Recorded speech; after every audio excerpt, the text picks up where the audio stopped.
पिताश्री। प्रणाम माते। आयुष्मान भव। कहाँ से आई हो पुत्रियो? चंद्र पूजन के निमित्त गई थी माते। चंद्र पूजन? चंद्र पूजन ही क्यों? उत्तर दो पुत्रियो, उत्तर दो। तुम ही बताओ ना। तुम बताओ ना। तुम ही बता दो रोहिणी बहन। जिस प्रकार बहन सती ने अपने अभीष्ट वर को तपस्या से प्राप्त किया, उसी प्रकार हम भी अपनी पूजा अर्चना आराधना से चंद्र देवता का हृदय जीत उन्हें पति रूप में पाना चाहती हैं। देख लिया महारानी, देख लिया अपनी पुत्री सती को ढील देने का परिणाम। अब ये सब की सब उसी के दिखाए हुए मार्ग पर चलने का प्रयास कर रही हैं। स्वामी, अपनी पुत्रियों के विवाह तो हमें करने ही हैं। चंद्र अति सुंदर और तेजस्वी देव पुरुष है। यदि वो इन्हें भाग गया है तो आपको विवाह करने में आपत्ति नहीं होनी चाहिए। हमारी पुत्री सती अपने पति गृह में कितनी प्रसन्न है। इन्हें भी इनका मनोवांछित पति मिलेगा तो इनके सुख के प्रति भी हमें कोई शंका नहीं रहेगी। किंतु सभी पुत्रियों का विवाह एक ही वर के साथ करने का विचार मुझे कुछ अनुचित सा लग रहा है। तुम किसी एक कन्या के विषय में कहो तो मैं चंद्र के माता पिता अत्रि और अनुसुईया के सम्मुख इसी क्षण विवाह का प्रस्ताव रखने को प्रस्तुत हूँ। पिता का कहना उचित है पुत्रियों। तुम में से किसी एक का विवाह ही चंद्र के साथ हो सकता है। किंतु हम सभी नक्षत्र कन्याएं हैं माते। हमारा जीवन चंद्र से जुड़ चुका है। हम में से कोई भी चंद्रदेव के बिना जीवित नहीं रह सकेगी। हम सबकी यही दशा है। ठीक है, मैं अत्रि आश्रम जाकर विवाह प्रस्ताव प्रस्तुत करता हूँ। आपके प्रस्ताव ने हमें धन्य कर दिया राजन। महिमाशाली राजा दक्ष प्रजापति की 27 पुत्रियां हमारी पुत्रवध में बनकर इस आश्रम की शोभा बढ़ाएंगी। ये हमारे लिए हर्ष और गौरव की बात है। गौरव तो आपने हमारा बढ़ाया ऋषिवर अत्रि जी। देवी अनुसुईया, हमारी पुत्रियों को चंद्र जैसा तेजस्वी पति और आप जैसे सात्विक मना सास ससुर मिले, ये उनके किन्हीं पुण्यों का ही प्रसाद है। अब आप आज्ञा दीजिए। विवाह का शुभ मुहूर्त निश्चित होते ही आपको सूचित करूंगा। जैसा आप उचित समझे। प्रणाम ऋषिवर। प्रणाम देवी अनुसुईया। प्रणाम।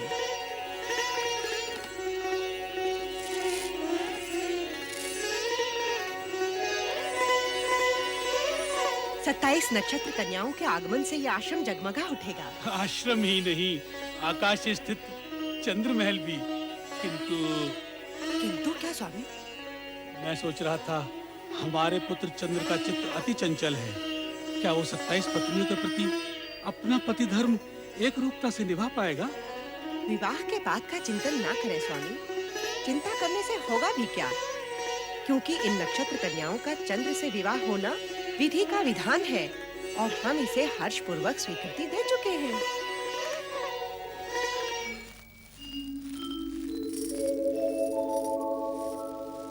रूपोद्यान प्रफुल्ल प्राय कलिका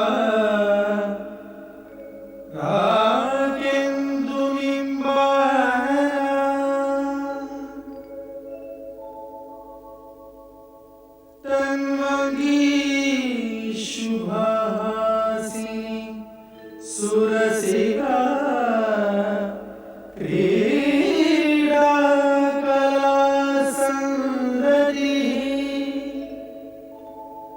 शोभा वारिधि सूर्यमणि लावण्य लीलामयी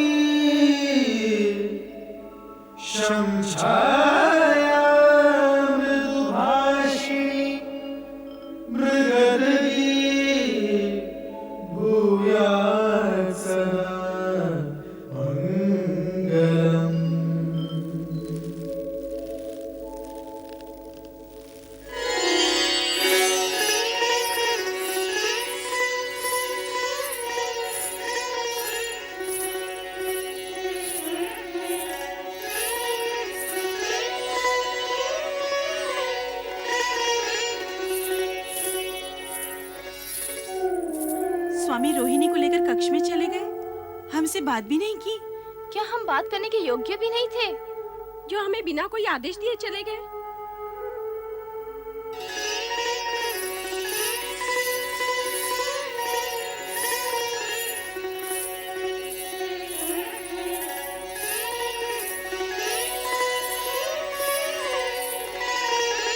ये क्या प्रिय?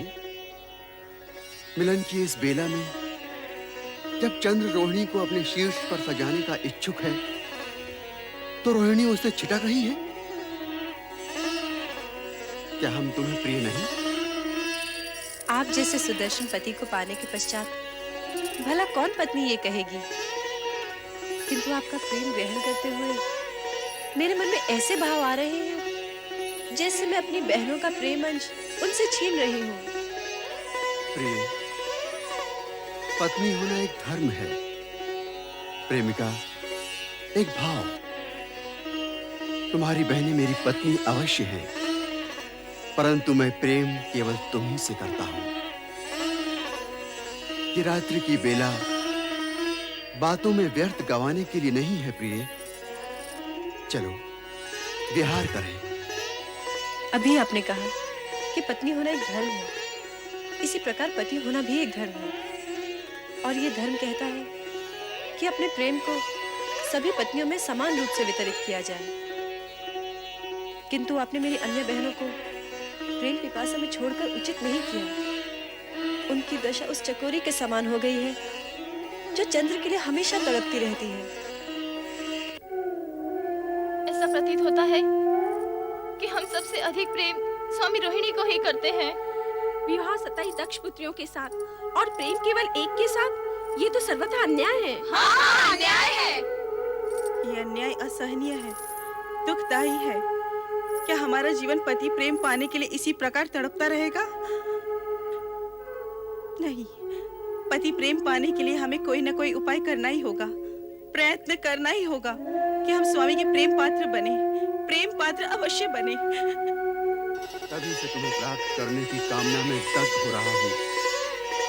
जब तुम्हें प्रथम बार देखा था और अब जब हम मिलन के इतने निकट हैं, तो तुम तर्क पर तर्क की जा रही हो। मैंने तो केवल इतना कहा कि पति रूप में अपनी अन्य पत्नियों की उपेक्षा करना आपका धर्म नहीं है। प्रेम, धर्म, कर्म, जात, पात, रीति नीति कुछ नहीं जानता। प्रेम की परिभाषा तो सबसे निराली होती है, और यदि तुम इस परिभाषा का अर्थ जान जाओगी, तो स्वयं कच्चे धागे की तरह मेरे पीछे पीछे खिंची चली आओगी।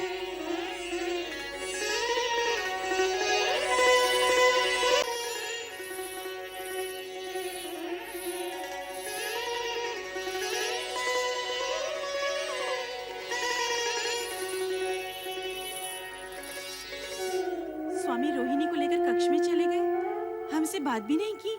क्या हम बात करने के योग्य भी नहीं थे? जो हमें बिना कोई आदेश दिए चले गए।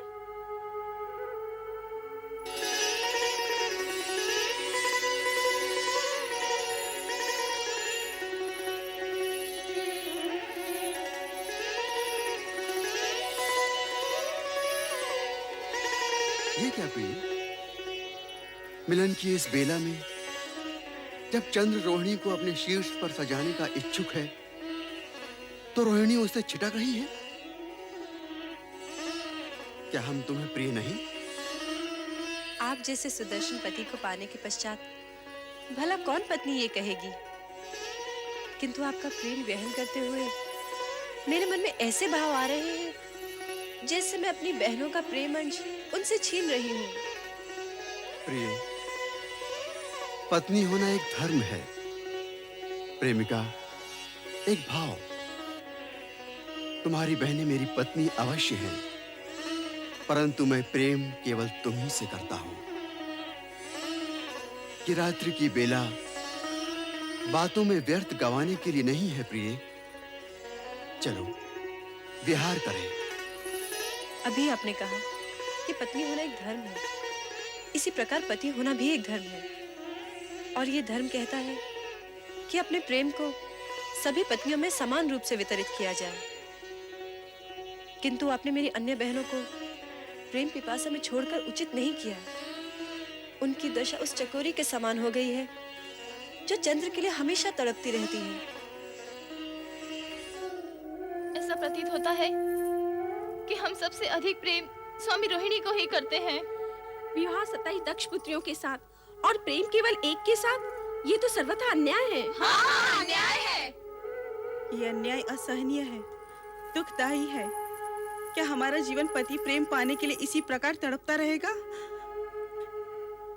नहीं, पति प्रेम पाने के लिए हमें कोई न कोई उपाय करना ही होगा, प्रयत्न करना ही होगा कि हम स्वामी के प्रेम पात्र बने, प्रेम पात्र अवश्य बने।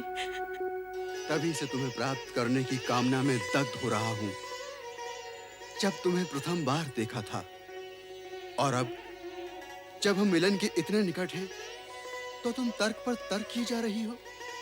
मैंने तो केवल इतना कहा कि पति रूप में अपनी अन्य पत्नियों की उपेक्षा करना आपका धर्म नहीं है। प्रेम, धर्म, कर्म, जात, पात, रीति, नीति कुछ नहीं जानता। प्रेम की परिभाषा तो सबसे निराली होती है, और यदि तुम इस परिभाषा का अर्थ जान जाओगी तो स्वयं कच्चे धागे की तरह मेरे पीछे पीछे खिंची चली आओगी।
विस्तार करे कण कण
अनर्थ हो गया। मेरी सबकी सब बहनें न जाने कहाँ चली गई। गई होंगी अपने पिता दक्ष के पास अपना टुकड़ा रोने। परंतु रोहिणी, उनके आंसू मुझे तुम्हारे प्रेम से विचलित नहीं कर सकते। अग्नि को साक्षी देकर हम सभी बहनों को चंद्र ने पति के रूप में वरा था, किंतु केवल वो रोहिणी पर अपना सारा पति प्रेम लुटा रहा है। हम अपनी उपेक्षा और अनादर नहीं सहन कर सकते माते। माना चंद्रदेव से हमारा संबंध नया ही जुड़ा है, हमारे नए जीवन का प्रारंभ हुआ है, परंतु इस नए जीवन का कोई अर्थ ही नहीं है। हम अभी तक पति सुख से वंचित हैं। रोहिणी तो हमारी बहन है, कम से कम उसे तो अपनी बहनों के दुख और व्यथा के विषय में सोचना चाहिए। हमारा तो जीवन ही व्यर्थ हो गया है पिताश्री। पति से उपेक्षित पत्नी की स्थिति उस विधवा से भी हीन है, जो अपने पति को खोने का दुख धीरे धीरे संजो लेती है। ऐसी अशुभ बातें मत करो पुत्रियों। तुम्हारे पिता इस स्थिति को सामान्य कराने का अवश्य प्रयास करेंगे।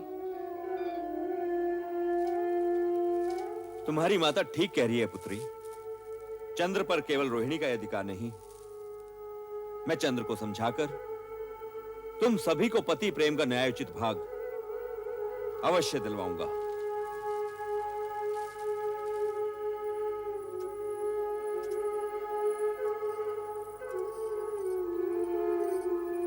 धर्म पत्नी होने का यह तात्पर्य नहीं कि मांग में पति के नाम का सिंदूर सजाए हुए सारा जीवन पति के प्रेम को तरसते हुए ही बिता दिया जाए।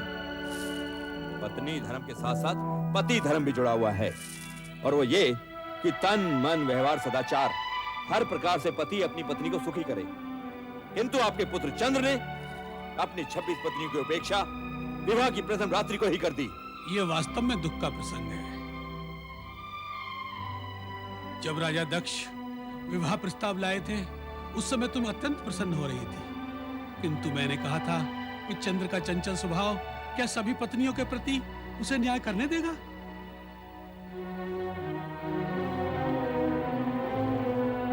मन में ऐसी संशय के रहते हुए मैं तनिक असमंजस में था, किंतु आपके आग्रहपूर्ण प्रस्ताव और अनुसुईया की प्रसन्नता को देखते हुए मैंने आपका विवाह प्रस्ताव स्वीकार कर लिया था। मैं चंद्र को बुलाता हूं। चंद्र आगच्छ, आगच्छ, आगच्छ।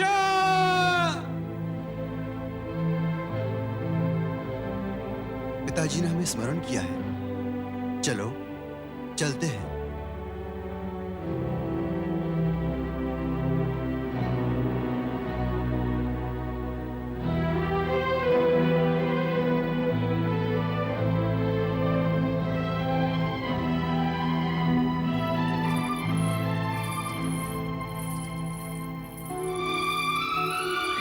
प्रणाम। प्रणाम पिताश्री। रोहिणी, अत्यंत ही लज्जा और खेद का विषय है। एक और तुम्हारी सहविवाहिता बहनें पति से उपेक्षित अश्रु बहा रही हैं, और एक तुम निर्लज्ज अकेले ही पति प्रेम में विभोर हो रही हो। पिताश्री, मुझे अत्यंत दुख है, किंतु यदि ये सच है रोहिणी कि तुम्हें इस बात का दुख है, तो अपनी बहनों के साथ न्याय होने तक तुम्हें अपने पति के साथ रहने का कोई अधिकार नहीं। आप इनसे पूछिए पिताश्री। अपनी बहनों के साथ भी समान भाव से पति धर्म निभाने की बात मैंने इनसे कही थी, किंतु ये ठीक है, ये जैसा उचित समझे, किंतु तुम मेरे साथ दक्ष महल चलोगी अभी इसी समय। किंतु पिताश्री। मैं कुछ सुनना नहीं चाहता रोहिणी। पिता के लिए सब संतान बराबर होती है, उनके दुख सुख बराबर होते हैं। फिर मैं ये कैसे सहन कर सकता हूँ कि एक पुत्री तो प्रेम के हिंडोले में पेंगे बढ़ाती जाए और शेष सुहागने होते हुए विधवाओं का साथ जीवन व्यतीत करे? नहीं।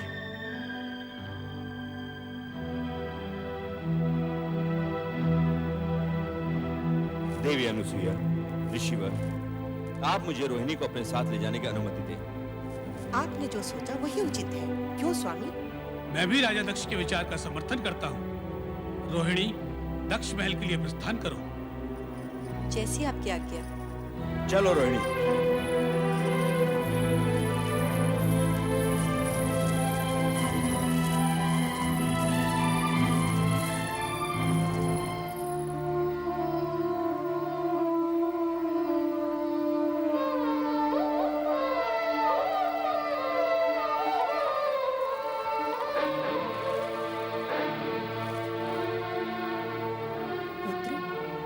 यदि रोहिणी पर तुम्हारा ऐसा उत्कट प्रेम था तो तुम्हारा मात्र उसी से विवाह करना उचित था।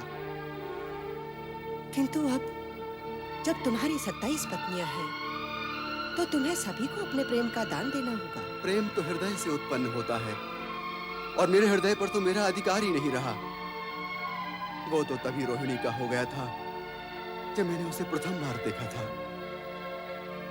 और अब तो मेरे हृदय और मेरी आंखों में केवल रोहिणी की ही छवि है। रोहिणी से मेरा मिलन शीघ्र ही करा दीजिए, हे शिव शंकर। अश्विनी, फाल्गुनी, उत्तरा, रोहिणी, चंद्र ने तुम लोगों के साथ जो कुछ किया है उसका प्रायश्चित अब ये रोहिणी करेगी। रोहिणी, हम इसे चंद्र से दूर ले आए हैं। पिताश्री, तुम्हारा दुख मेरा दुख है बहनों। मैं तो तब भी विवश थी और अब भी विवश हूँ। रोहिणी, हम तुम्हें दुखी देखना नहीं चाहते, बस सिर्फ हम न्याय चाहते हैं। जब तक रोहिणी चंद्र के पास रहेगी तुम सबको न्याय नहीं मिल सकता, इसलिए हम रोहिणी को यहाँ ले आए हैं। ये आपने ठीक नहीं किया स्वामी। अपने जमाता चंद्र को दुखी करने का आपको कोई अधिकार नहीं। महारानी, तुम हमारे अधिकार को चुनौती नहीं दे सकती। हम दक्ष प्रजापति हैं। प्रजा के प्रत्येक व्यक्ति के सुख का ध्यान रखना हमारा कर्तव्य है। तो फिर क्या हम अपनी पुत्रियों को सुख से आंखें फेर दें? ये कदापि नहीं हो सकता महारानी, कदापि नहीं हो सकता। तुम उनके पास लौट जाओ रोहिणी बहन। हम नहीं चाहते कि तुम्हारे साथ साथ वे भी दुखी हों। नहीं, जब तक चंद्र अपने अन्याय के लिए क्षमा मांगकर तुम सबको समान प्रेम देना स्वीकार नहीं करता, रोहिणी यहां से नहीं जाएगी। आप तो जानते हैं हमारे जमाता चंद्र कितने भावुक हैं। जरा सोचिए तो, आपने उनके साथ जो किया उससे उनके हृदय को कितना आघात पहुंचा होगा। हम पर इन बातों का कोई प्रभाव नहीं होगा महारानी।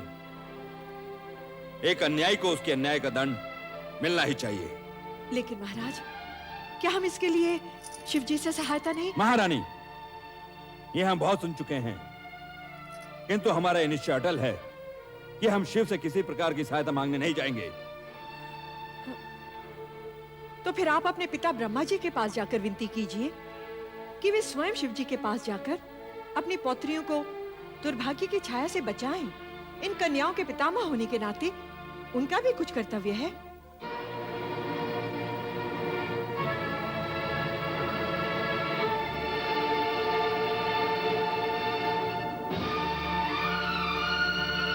ठीक है महारानी, तुम्हारी इस बात पर हम अवश्य विचार करेंगे।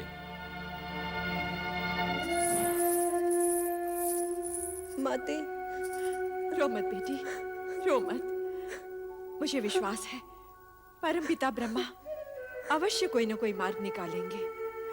रो मत मेरी पुत्री, रो मत। ओम नमः शिवाय। ओम नमः शिवाय। परमपिता, आंखें खोलिए, हम आपसे कुछ कहने आए हैं। आओ पुत्रदक्ष, तो हम क्या बात है? मुझे आश्चर्य हो रहा है परमपिता, सृष्टि के रचनाकार होते हुए भी आपको शिव की आराधना करने की आवश्यकता हुई। इसमें आश्चर्य कैसा पुत्रदक्ष? शिव महादेव देवों के देव हैं, उनकी आराधना करना तो संसार के प्राणी मात्र का कर्तव्य है। ये उपदेश आप मुझे नहीं किसी और को दीजिए परमपिता। मैं आपके शिव शंकर के स्वरूप से भली भांति परिचित हूँ। हम इस विषय में विवाद के इच्छुक नहीं हैं। बताओ, तुम्हारे आने का प्रयोजन क्या है? मैं देख रहा हूँ परमपिता, शिव से संबंधित हर व्यक्ति हमारे लिए बाधा उत्पन्न कर रहा है, हमारी शांति भंग कर रहा है। हम समझे नहीं, तुम किस व्यक्ति की बात कर रहे हो? अपने जामाता अत्रि अनुसुईया के पुत्र चंद्र की, जो शिव के अति प्रिय हैं। क्या किया है चंद्र? चंद्र ने हमारी कन्याओं के साथ छल किया है परमपिता, उन्हें दुख पहुंचा है। इस बात की जानकारी हमें है। अपनी नक्षत्र कन्याओं का चंद्र से विवाह करने से पहले तुमने हमसे तो परामर्श नहीं लिया। हमें पता था कि चंद्र रोहिणी के समान किसी अन्य से प्रेम नहीं कर सकता। यही विधि का विधान है। परमपिता, विधि का विधान तो यह भी था कि हमारी 27 की 27 कन्याएं चंद्र की पत्नियां बने, और उसी के अनुसार हमने सभी कन्याएं चंद्र को सौंप दी। अब जो हो चुका है उसे परिवर्तित नहीं किया जा सकता। तुम बोलो, तुम्हारी क्या इच्छा है? परमपिता, हम चाहते हैं कि आप हमारी कन्याओं को अर्थात अपनी पोत्रियों को सुखी करने का कोई मार्ग निकालें। अपने आराध्य शिव से कहकर चंद्र को समझाएं कि वो अपनी सभी पत्नियों को समान रूप से प्रेम करे। ये हमारे वश में नहीं है वत्स। किसी के मन की भावनाओं को बलपूर्वक परिवर्तित करना न हमेश है न भगवान शिव को। भलाई इसी में है कि तुम अपनी सभी कन्याओं को चंद्र के पास भेज दो। चंद्र को अपने कर्तव्य का ज्ञान होगा तो सब कुछ सामान्य हो जाएगा। हम दक्ष प्रजापति हैं परमपिता। एक बार जो कन्याएं पति गृह से लौट आई हैं, उन्हें बिना इच्छा पुनः भेजना और चंद्र से दया की भीख मांगना हम कदापि स्वीकार नहीं करेंगे। चंद्र को हमारे आदेश के आगे झुकना ही पड़ेगा, झुकना ही पड़ेगा परमपिता। ऐसा सोचकर तुम अनर्थ को आमंत्रण दे रहे हो दक्ष। हम तुम्हें सावधान करते हैं, तुम चंद्र पर बलपूर्वक अपना अधिकार थोपने की चेष्टा मत करना। भगवान शिव तुम्हारा कल्याण करे। ओम नमः शिवाय।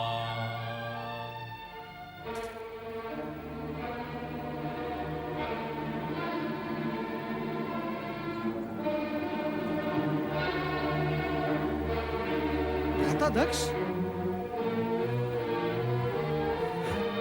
नारायण नारायण।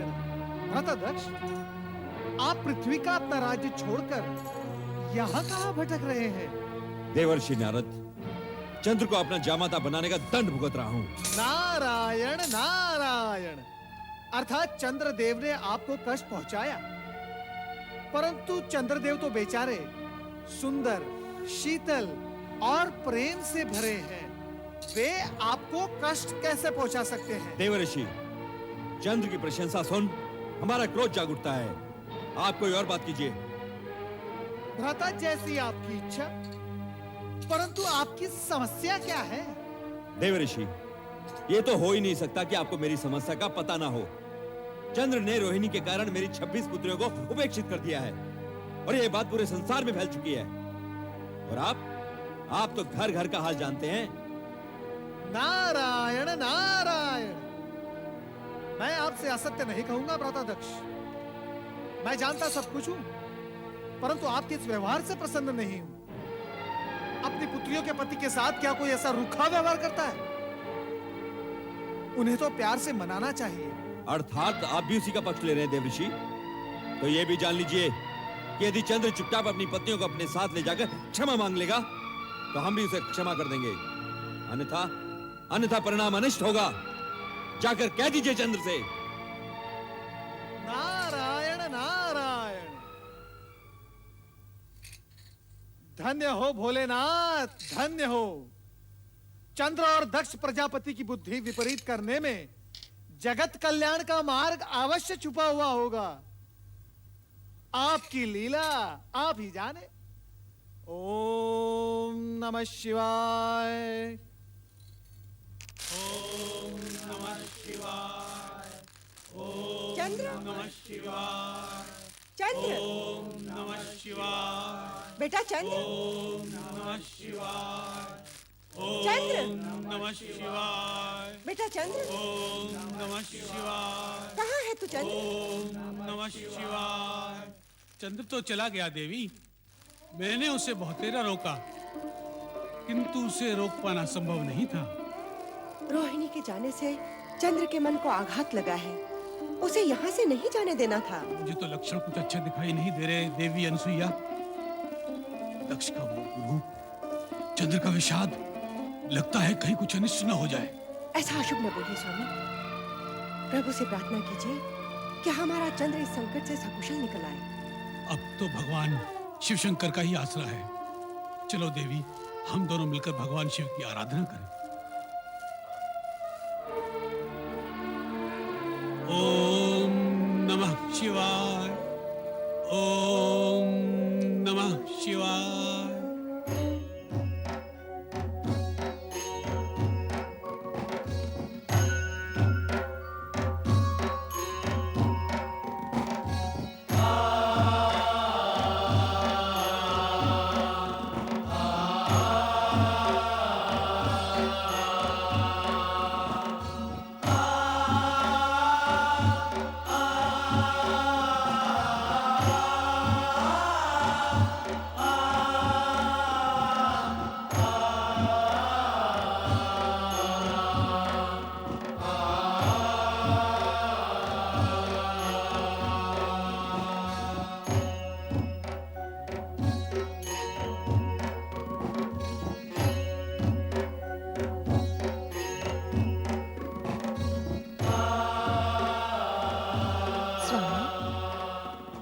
स्वामी, मैंने कहा बाकी खोल भी दीजिए। नारायण नारायण।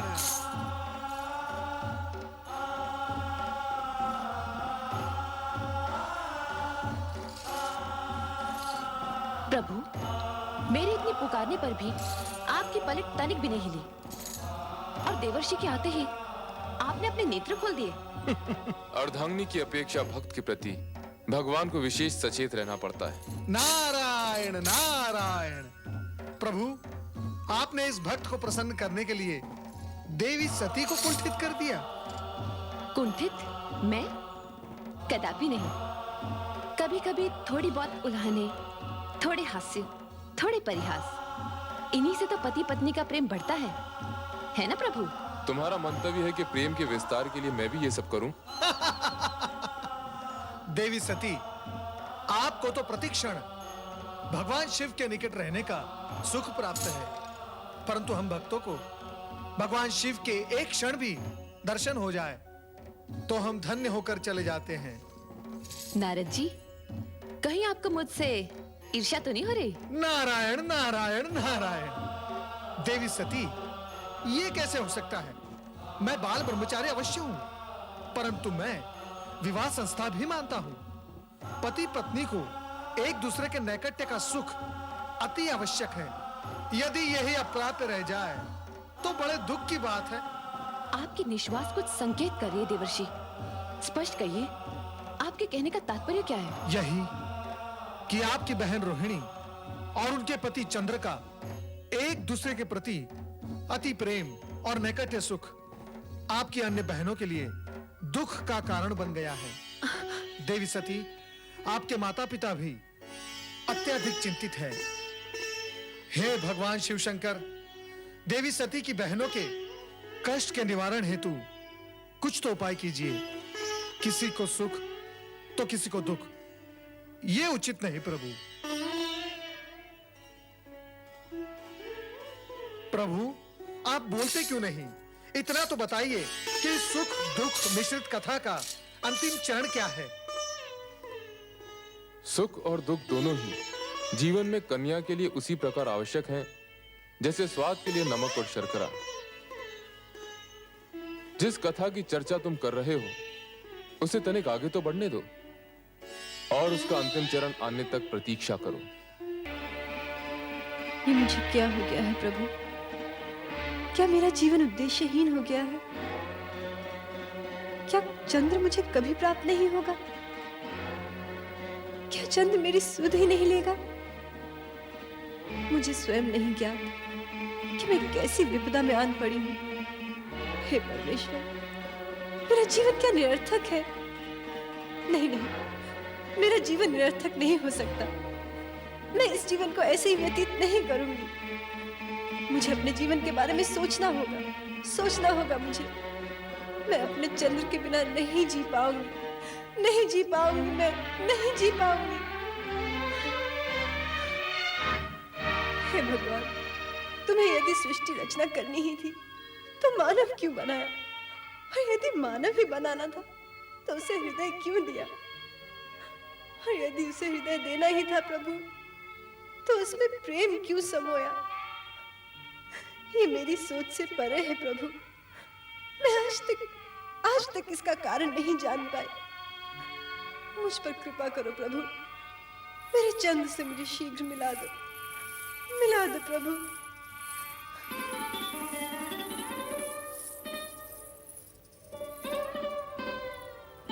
रोहिणी, जिस पति को प्राप्त करने के लिए हमने इतनी पूजा और अर्चना की, उसी ने जब हमें ठुकरा दिया तो हमारा हृदय विदीर्ण हो गया।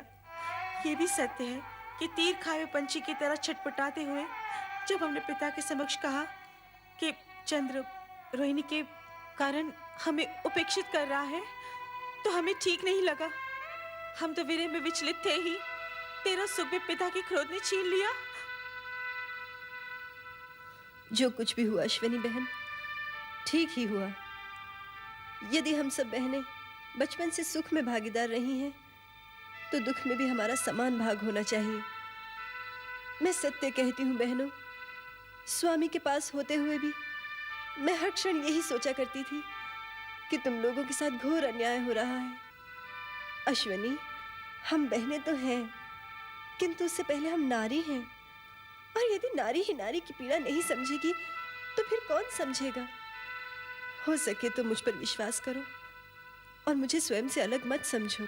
बस करो रोहिणी, अब इस तरह से अपने मन को और मत दुखाओ। होगा वही जो भगवान को स्वीकार होगा। अब तुम विश्राम करो बहन। हाँ रोहिणी, आओ चले।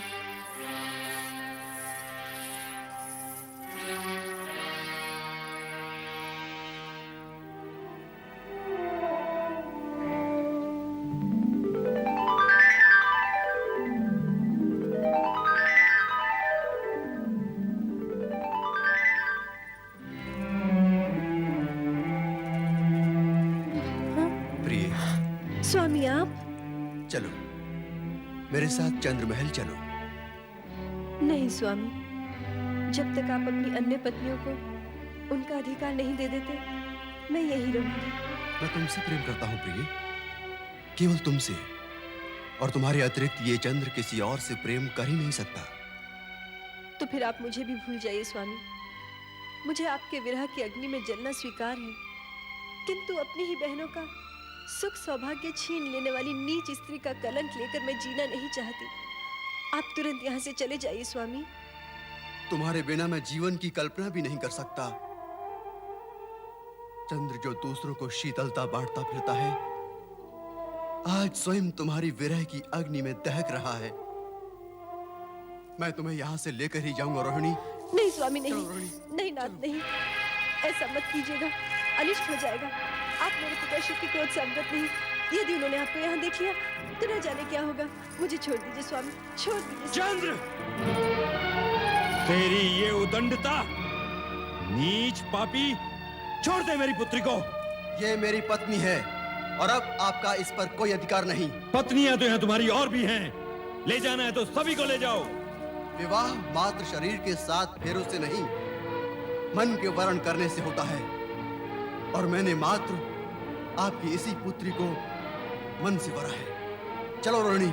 ये हट छोड़ दे चंद्र, नहीं तो मैं तुझे श्राप दे दूंगा। नहीं पिताश्री, ऐसा अनर्थ मत कीजिएगा। तो कह अपने इस पापी पति से तुझे तत्काल छोड़ के यहाँ से चला जाए, नहीं तो मेरे क्रोध की ज्वाला इसे भस्म कर देगी। चंद्र अपनी रोहिणी को लिए बिना यहाँ से नहीं जाएगा। यदि ये तेरी हट है तो सुन, अपने जिस पौरुष और सुदर्शन व्यक्तित्व पर तू फूला फूला फिरता है, उसे क्षय रोग नष्ट कर देगा, नष्ट कर देगा। ये मेरा श्राप है। स्वामी,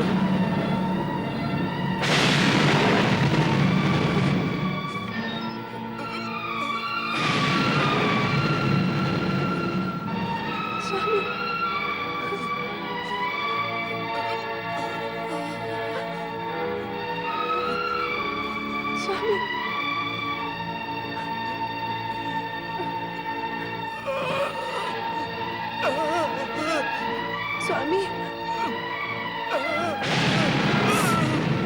स्वामी, स्वामी, नहीं स्वामी, नहीं स्वामी, आंखें खोलिए स्वामी, स्वामी, नहीं स्वामी, स्वामी, स्वामी,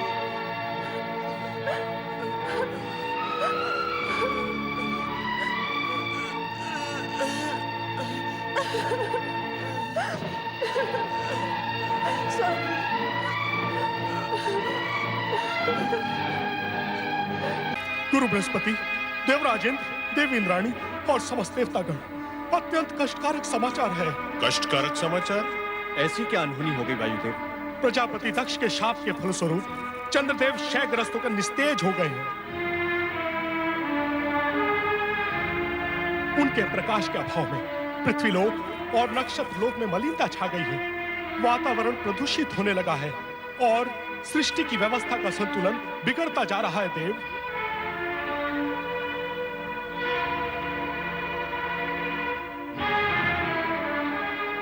ये तो निसंदेह दुखद समाचार है वायुदेव।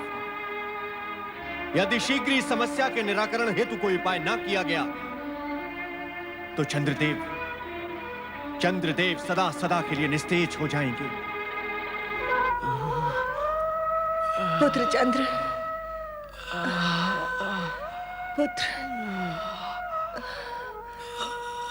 पुत्र चंद्र, वही हुआ जिस बात का मुझे भय था। दक्ष के इस कठोर शाप के आगे हमारे सभी मंत्र, यज्ञ, हवन कोई प्रभाव नहीं दिखा पाएंगे। हम वो अभागे माता पिता हैं जिनकी आंखों के सामने उनके पुत्र को। नहीं, ऐसा मत कहिए स्वामी, ऐसा सोचे भी नहीं। माँ जननी होती है, उसमें सृजन की शक्ति होती है। वह अपनी संतान के लिए मृत्यु से भी संघर्ष कर सकती है। मैं भी अपने पुत्र का अनिष्ट नहीं होने दूंगी। परमपिता, क्या चंद्र सदा के लिए अस्त हो जाएगा? क्या आप नक्षत्रों को नए सिरे से अपने मार्ग निश्चित करने होंगे? कुछ तो कीजिए। हे सृष्टिकर्ता, आपकी सृष्टि पर संकट मंडरा रहा है। ये सत्य है, चंद्र से अपराध हुआ है, और यह भी सत्य है कि दक्ष ने क्रोध में आकर अपने अपराधी जामाता को श्राप दे डाला। उसे यह भी ध्यान न रहा कि चंद्र मात्र दक्ष का जामाता नहीं, सृष्टि का एक आवश्यक यंत्र भी है। उसके न रहने से पृथ्वी का संचालन डामाडोल भी हो सकता है। किंतु तो क्या सृष्टि समाप्ति के कगार पर पहुंचने वाली है परमपिता? मुझे ऐसा प्रतीत होता है कि सृष्टि की रचनात्मक शक्तियों का यह द्वंद्व एक सीमा से आगे नहीं बढ़ेगा। इस दशा में मुझे विचार करना होगा। विचार।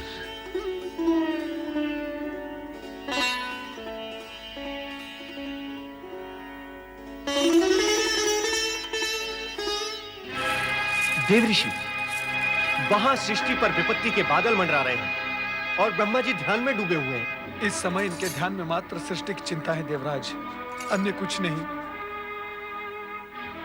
परंतु इसमें इतना सोच विचार करने की क्या आवश्यकता है? ब्रह्मा जी को करना होगा कि चंद्र को शाप से मुक्त करने के लिए अपने मानस पुत्र दक्ष को बाध्य करें, अन्यथा सृष्टि में प्रलय हो जाएगी। देव ऋषि, प्रलय हो जाएगी। ऐसा नहीं हो सकता देवराज इंद्र, हमें धैर्य से काम लेना होगा। यह हमारी परीक्षा की घड़ी है। भगवान शिवशंकर की कृपा से चंद्र की रक्षा का मार्ग अवश्य मिल जाएगा। हमारा हृदय टूट चुका है माते। कैसे पिता है हमारे, एक हाथ से हमारा कन्यादान करके हमें सौभाग्यवती होने का आशीर्वाद दिया और दूसरे हाथ से छीन भी लिया। माते, उनसे कहो कि हमें पति का प्रेम नहीं, उनकी आयु और हमारा सौभाग्य चाहिए। पिता अपना श्राप लौटा ले और हमें हमारा पति दे दे।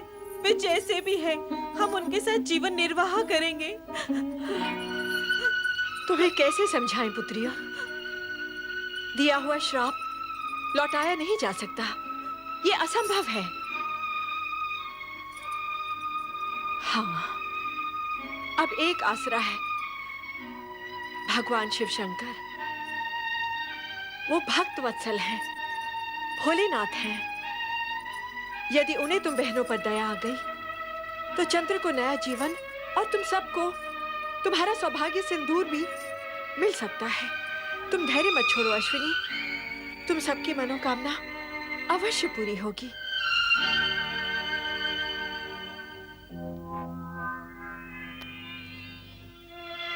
ये मौन कैसा? क्या मैं इस मौन का कारण जान सकता हूं? महारानी, कोई मेरे प्रश्न का उत्तर क्यों नहीं देता? आपके प्रश्न का उत्तर मैं देती हूँ पिताश्री। देखिए इन्हें, ये आपकी वही प्रिय पुत्रियां हैं जिनके सौभाग्य चंद्र पर दक्ष नाम का ग्रहण लग गया है, जो चंद्र को निगल जाना चाहता है। पुत्री! क्रोधित मत होइए पिताश्री, और इतना मंगल करने के पश्चात आपको मुझे पुत्री कहने का भी कोई अधिकार नहीं। मैं जा रही हूँ अपने पति के पास। तुम वहां नहीं जाओगी, और यदि तुमने मेरी आज्ञा की अवहेलना की तो आप मुझे भी श्राप दे दीजिएगा। इससे अधिक आप कर भी क्या सकते हैं? माते, जीवन मृत्यु के इन संघर्ष क्षणों में मैं अपने पति को एकाकी नहीं छोड़ सकती। मैं जा रही हूँ। रोहिणी, यदि तुमने इस महल की चौखट भी लांगी तो मैं तुम्हें श्राप दे दूंगा। बस कीजिए, बस। यदि आप इन पुत्रियों के पिता हैं, तो मैं माता हूं। प्रसव पीड़ा आपने नहीं, मैंने से ही है। यदि आपने अपने मुख से एक भी अपशब्द कहा, तो मैं यही की यही अपने प्राण त्याग दूंगी। हाँ। आप कहाँ हैं प्रभु?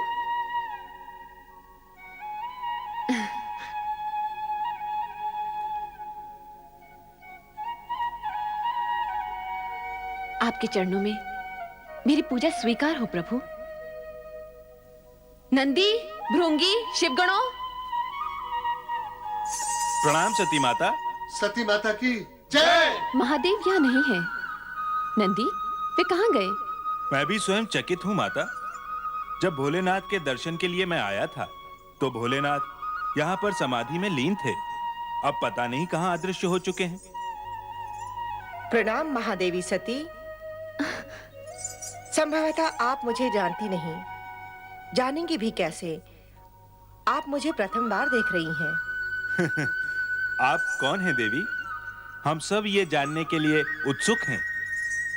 मैं अत्रि ऋषि की धर्मपत्नी चंद्रदेव की माता अनुसुईया हूँ महादेवी सती। महादेव जी और आपके चरणों में प्रणाम करने आई हूँ। आप चंद्रदेव की माता अर्थात मेरी बहनों की सास माता हैं? आपका स्वागत है। आप तो हमारे लिए परम पूज्य हैं। कहाँ है देवाधिदेव महादेव?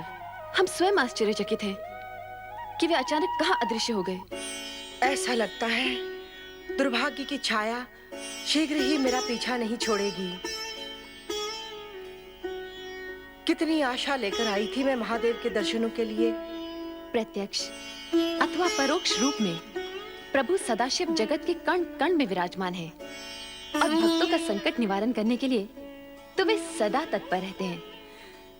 आपके मन में जो है वो कहिए माता, सदाशिव आपकी प्रार्थना अवश्य सुनेंगे। पता नहीं वह कैसी अशुभ घड़ी थी जब दक्ष प्रजापति अपनी पुत्रियों का संबंध हमारे पुत्र चंद्र से करने आए थे। आप कैसी बातें कर रही हैं माता? चंद्र से मेरी बहनों का संबंध तो अटल था। चंद्र से रोहिणी आदि नक्षत्र कन्याओं का विवाह विधि के विधान के अनुसार ही हुआ है और इसे कोई मिथ्या नहीं कर सकता। परंतु विवाह के पश्चात जो भी कुछ हुआ वो निरर्थक कार्य है। सारा संसार जानता है कि मेरा पुत्र चंद्र स्वभाव से चंचल और भावुक है।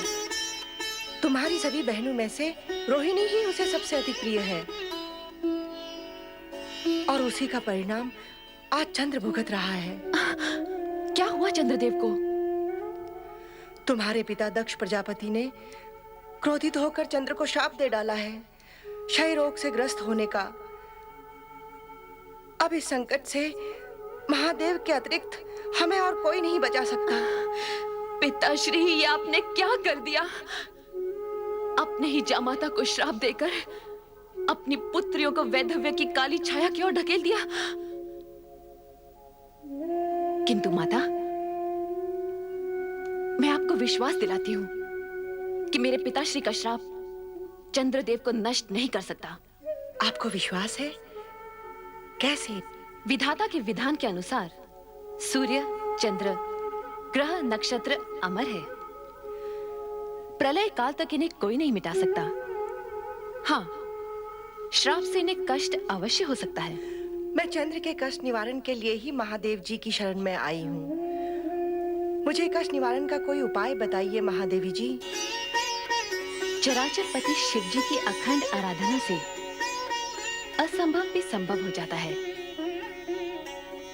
मैंने भी आराधना द्वारा ही कैलाश में शिव चरणों में स्थान पाया है। श्राप का प्रभाव नष्ट करने का एक ही उपाय है और वो है मृत्युंजय महादेव की आराधना। ओम नमः शिवाय। मृत्युंजय महादेवाय नमोस्तुते।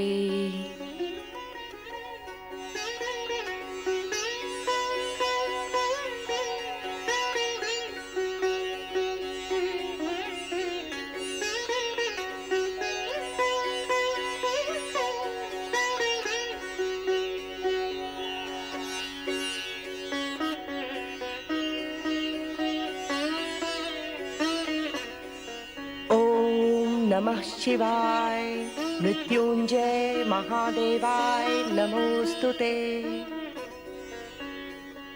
परमपिता ब्रह्मा, आपने शिव आराधना करके चंद्र की श्राप मुक्ति का उपाय अवश्य जान लिया होगा। कृपया हमें बताएं। चंद्र की श्राप मुक्ति का एक ही उपाय है, मृत्युंजय महामंत्र से शिव की आराधना। वो मंत्र है ओम नमः शिवाय मृत्युंजय महादेवाय नमोस्तुते। मृत्युंजय महामंत्र? हाँ, मृत्युंजय महामंत्र से शिव की अटूट कृपा प्राप्त होती है और मृत्यु का भय दूर हो जाता है। परमपिता, हम सब मिलकर इस मृत्युंजय महामंत्र से शिव की आराधना करेंगे और चंद्र के कष्ट का अंत अवश्य करेंगे परमपिता। परंतु देवराज, मृत्युंजय महामंत्र की अमर ध्वनि का प्रभाव चंद्र पर पड़े, इसके लिए उन्हें स्वयं आरावत के पश्चिमी समुद्र तट जाकर ब्रह्मा क्षेत्र में शिव आराधना करनी होगी। मंत्र ध्वनि के प्रभाव से चंद्र पर पड़े श्राप का प्रभाव धीमे धीमे समाप्त होने लगेगा और शिव की कृपा प्राप्त होगी। समुद्री वातावरण के प्रभाव से चंद्र शीघ्र ही स्वास्थ्य लाभ कर सकेंगे। नारायण नारायण।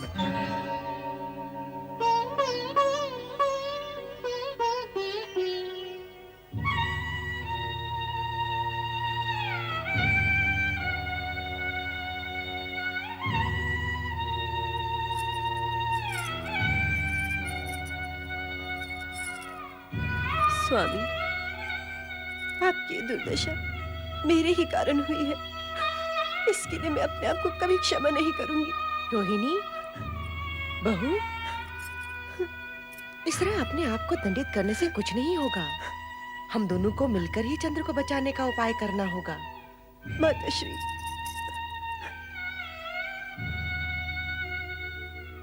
तुम समझती हो मेरे चंद्र की इस दुर्दशा का कारण तुम हो, परंतु यह सत्य नहीं है। तुमने तो सदा ही मेरे चंद्र के हृदय को प्रफुल्लित किया है, उसे सुख दिया है। तुम उसके दुख का कारण कैसे बन सकती हो? माते, मुझे ज्ञात है तुम्हारी बहनों के प्रति उपेक्षा दिखाकर चंद्र ने उचित नहीं किया, परंतु इसके लिए मैं उसे दोषी नहीं समझती हूँ। परंतु माते, सारा दोष मेरा है। ये आप क्या कह रही हैं माते?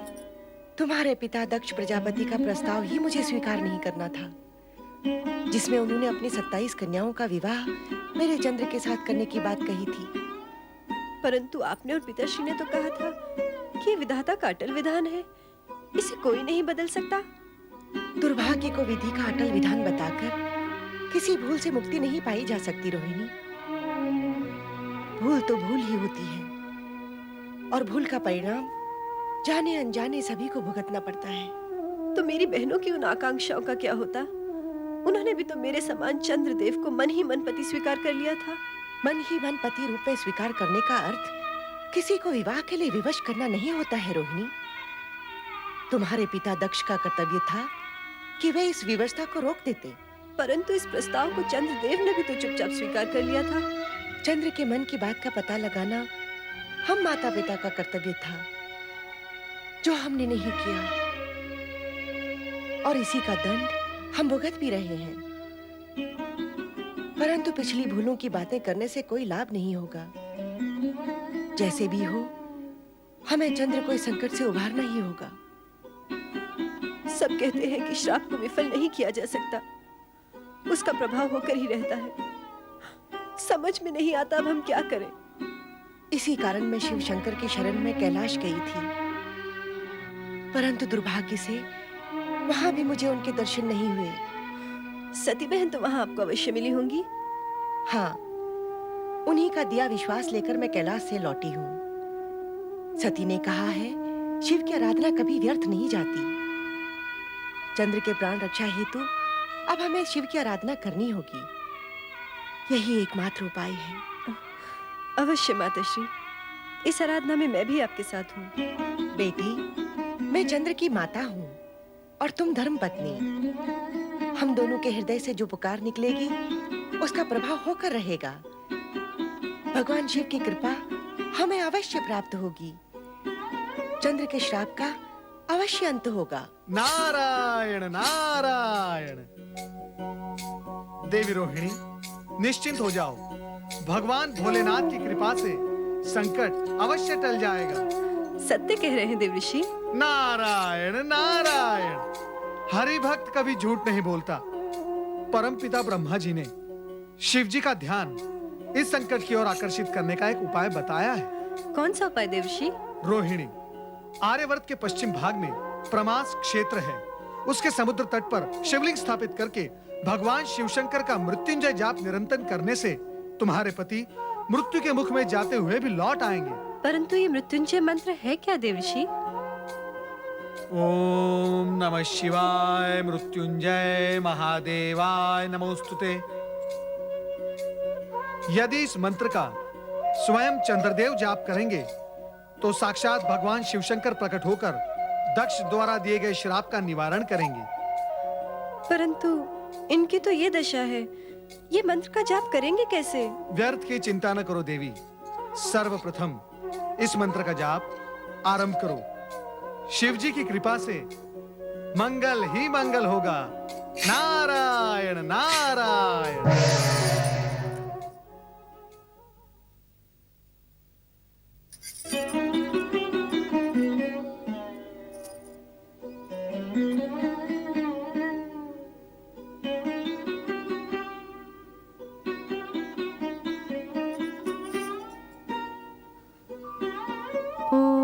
नमः शिवाय मृत्युंजय महादेवाय नमोस्तुते। ओम नमः शिवाय मृत्युंजय महादेवाय नमोस्तुते। ओम नमः शिवाय मृत्युंजय महादेवाय नमोस्तुते। ओम नमः शिवाय मृत्युंजय महादेवाय नमोस्तुते। ओम नमः शिवाय मृत्युंजय महादेवाय नमोस्तुते। ओम नमः शिवाय मृत्युंजय महादेवाय नमोस्तुते। ओम नमः शिवाय मृत्युंजय महादेवाय नमोस्तुते। ओम नमः शिवाय मृत्युंजय महादेवाय नमोस्तुते। ओम नमः शिवाय मृत्युंजय महादेवाय नमोस्तुते। ओम नमः शिवाय मृत्युंजय महादेवाय नमोस्तुते। ओम नमः शिवाय मृत्युंजय महादेवाय नमोस्तुते। ओम नमः शिवाय मृत्युंजय महादेवाय नमोस्तुते। ओम नमः शिवाय मृत्युंजय महादेवाय नमोस्तुते। ओम नमः शिवाय मृत्युंजय महादेवाय नमोस्तुते। ओम नमः शिवाय मृत्युंजय महादेवाय नमोस्तुते।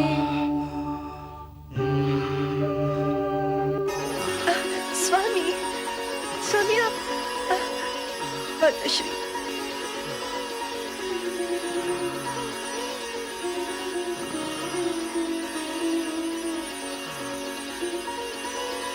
स्वामी। रोहिणी, माते। स्वामी, चिरंजीव रहो पुत्र। माता श्री, देव ऋषि के कहे अनुसार मैं इन्हें शीघ्र ही प्रमास क्षेत्र ले जाऊंगी। मुझे आशीर्वाद दीजिए माता श्री कि मेरा सौभाग्य अक्षुण्ण रहे। मेरा आशीर्वाद सदा तुम्हारे साथ है पुत्री। अखंड सौभाग्यवती भव।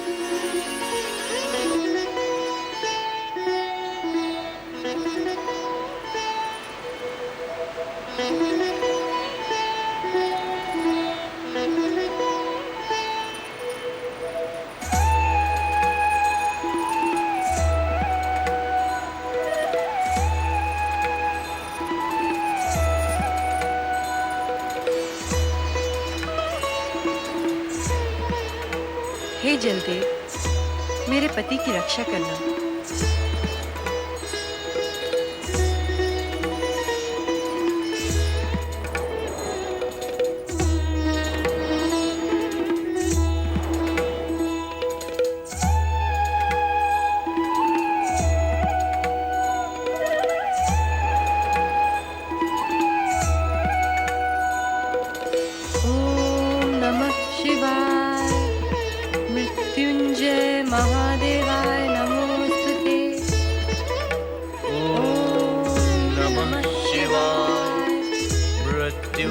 मृत्युंजय महादेवाय नमोस्तुते। ओम नमः शिवाय। मृत्युंजय महादेवाय नमोस्तुते। ओम नमः शिवाय। मृत्युंजय महादेवाय नमोस्तुते। ओम नमः शिवाय। मृत्युंजय महादेवाय नमोस्तुते। ओम नमः शिवाय। मृत्युंजय महादेवाय नमोस्तुते। ओम नमः शिवाय। मृत्युंजय महादेवाय नमोस्तुते। ओम नमः शिवाय। मृत्युंजय महादेवाय नमोस्तुते। स्वामी, इस शिव मंत्र का निरंतर जाप करते रहिए जब तक भगवान शिव की हम पर कृपा न हो। नमः शिवाय। मृत्युंजय महादेवाय नमोस्तुते। ओम नमः शिवाय। मृत्युंजय महादेवाय नमोस्तुते। ओम नमः शिवाय। मृत्युंजय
मृत्युंजय महादेवाय नमोस्तुते।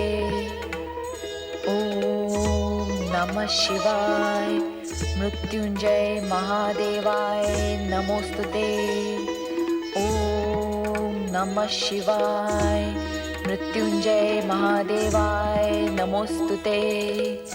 ओम नमः शिवाय। मृत्युंजय महादेवाय नमोस्तुते। देवी, स्वामी, स्वामी, श्रापग्रस्त चंद्र के संकट का निवारण कीजिए, अन्यथा मेरी बहनों के साथ ही सृष्टि में भी अनर्थ व्याप्त हो जाएगा।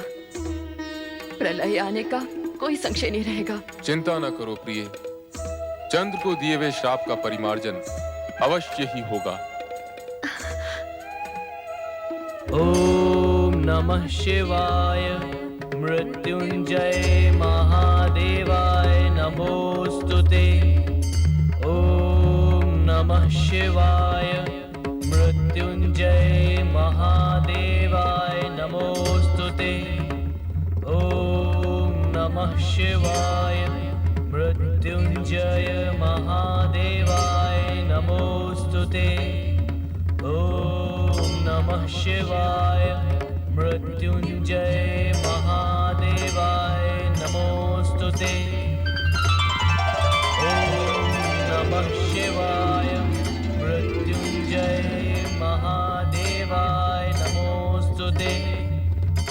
महादेव।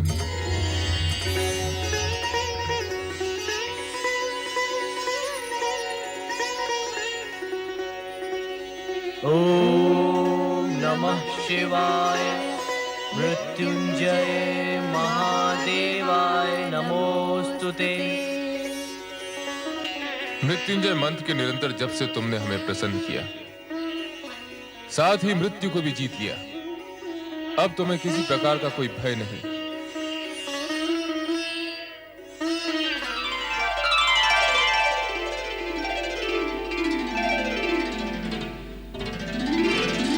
मैं श्राप के प्रभाव से मुक्त हो गया, श्राप मुक्त हो गया प्रभु। पूर्ण रूप से नहीं, किंतु शाप का किंचित मात्र प्रभाव तुम पर अवश्य रहेगा। वो कैसे प्रभु? इस कारण कि प्रत्येक मास के कृष्ण पक्ष में तुम क्षीण होकर अमावस्या तक आकाश से अदृश्य हो जाओगे, किंतु मेरे वरदान के प्रभाव से शुक्ल पक्ष में तुम्हारा तेज बढ़ने लगेगा और पूर्णिमा आने पर तुम पुनः अपना स्वाभाविक रूप प्राप्त कर लोगे। मंगल हो। भगवान, आज्ञा हो तो एक निवेदन करूं? कहो। जिस शिव ज्योति ने आज मेरे रोग का निवारण करके मुझे नवजीवन प्रदान किया, वही आपके अन्य भक्तों की प्राण घातक रोगों से रक्षा करे। अतः निवेदन है कि आपकी ये ज्योति यहीं विराजमान रहे और आने वाले युगों युगों तक शिव भक्तों का कल्याण करती रहे। तथास्तु।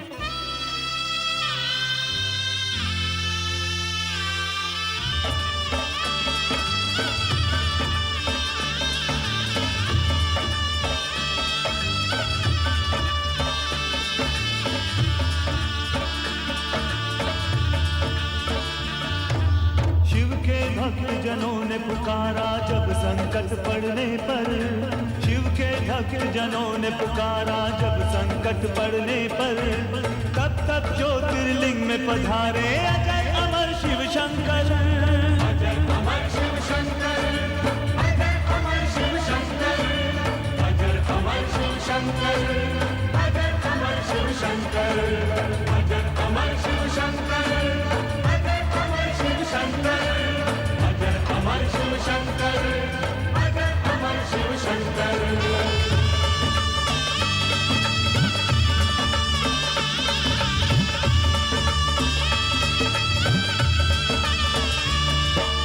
राजा दक्ष ने चंद्रदेव को क्रोध में श्राप दिया था, ब्रह्माज्ञा से चंद्रदेव ने शिव का जाप किया था। चंद्रदेव को श्राप से मुक्ति देने स्वयं शिव आए, चंद्र का यश बढ़ाने यही वो सोमेश्वर कहलाए। सौराष्ट्र के सोमनाथ की महिमा होती नहीं बखान, इनके स्मरण से मिल जाता है मनचाहा वरदान।